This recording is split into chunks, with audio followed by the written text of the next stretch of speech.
ये आंध्र प्रदेश से एक डेलीगेशन आई है हैंडलूम वर्कर्स के। ये हैंडलूम वर्कर्स कल प्रेसिडेंट से मिली, प्रतिभा जी पाटिल से। आज prime minister doctor Manmohan Singh से मुलाकात हुई। हैंडलूम सेक्टर भारत देश में बहुत सारे फैमिलीज़ को नौकरी देने वाले सेक्टर हैं, जिसमें बहुत सारे परिवार जुड़े रहते हैं, मगर करोड़ों लोग इसके ऊपर निर्भर रखते हैं। मगर आज उनके हालत इसीलिए बहुत ही गंभीर है कि मिनिस्ट्री ऑफ टेक्सटाइल एक ही मंत्रिमंडल है, उसके अंदर मिल सेक्टर भी है, पावरलूम सेक्टर भी है और हैंडलूम सेक्टर भी है। ये एक अगर तुलनात्मक बोलना है तो शेर और बकरी को एक ही जगह रखने के समान है। हैंडलूम सेक्टर के लिए 11 ऐसे चीज़ है जो वो रिजर्व्ड है हैंडलूम के लिए, मगर ये बात आजकल इम्प्लीमेंटेशन की कमी की वजह से ठीक से नहीं इम्प्लीमेंट हो रही है। इसीलिए मिल लोग भी और पावरलूम जो काम करते हैं वो भी ये 11 आइटम्स को प्रोड्यूस कर रहे हैं।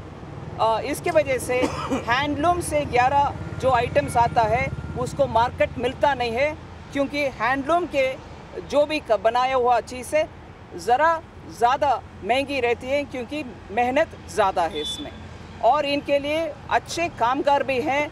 इसीलिए जो हाथ में काम है, स्किल है, इन लोगों को ये मनरेगा में क्वालिफिकेशन नहीं मिलती। मतलब rural guarantee employment guarantee scheme जो मनरेगा आजकल चलाते हैं गवर्नमेंट, इसमें अनस्किल्ड वर्कर्स का क्वालिफिकेशन है, नहीं तो अगर स्किल्ड लोग आते हैं उनको उसमें मंजूर नहीं देते हैं।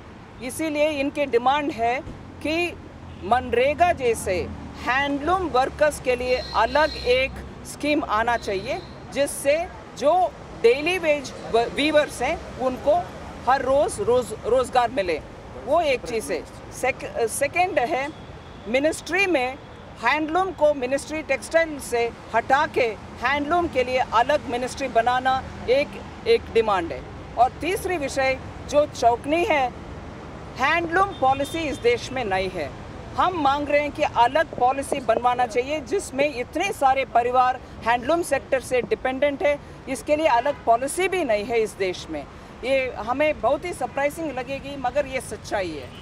और अक्टूबर 2 जो महात्मा गांधी जी का जयंती दिन होती है, तब से लेकर के दिवाली तक हर साल 20% डिस्काउंट जो मिलता है खादी ग्राम उद्योग भवन में हैंडलूम चीज़ का और खादी चीज़ों के लिए, वो पिछले साल से बंद करके बैठे हैं गवर्नमेंट। मतलब छूट अभी नहीं मिलता।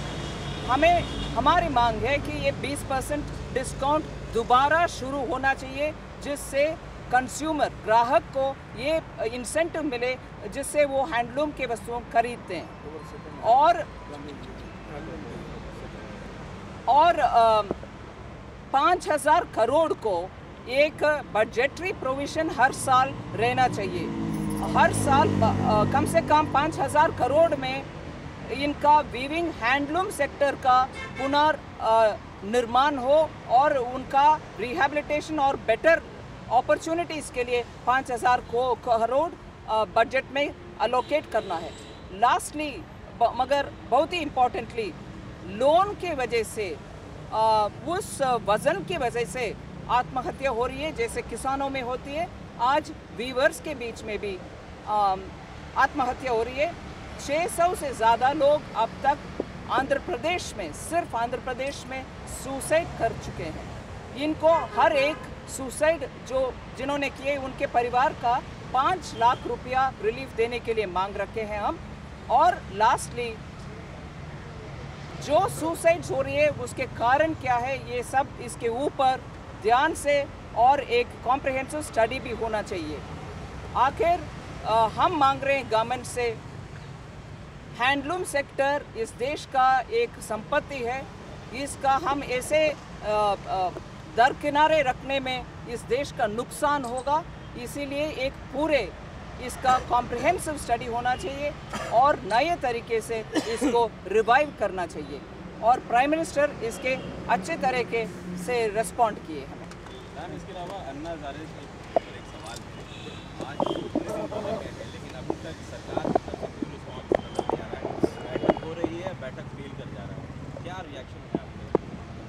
भारतीय जनता पार्टी की तरफ से हम तुरंत गवर्नमेंट को इस मामले में रिस्पॉन्ड करने के लिए डिमांड कर रहे हैं। हमारे नेता माननीय सुषमा जी ऑलरेडी बोल चुके हैं कि एक ऑल पार्टी मीटिंग तुरंत बुलाना चाहिए और अन्ना हज़ारे इतने रिस्पेक्टेबल सीनियर है, उनके ये अनशन बहुत ही सीरियस गंभीर मामला करप्शन इरेडिकेशन के लिए है।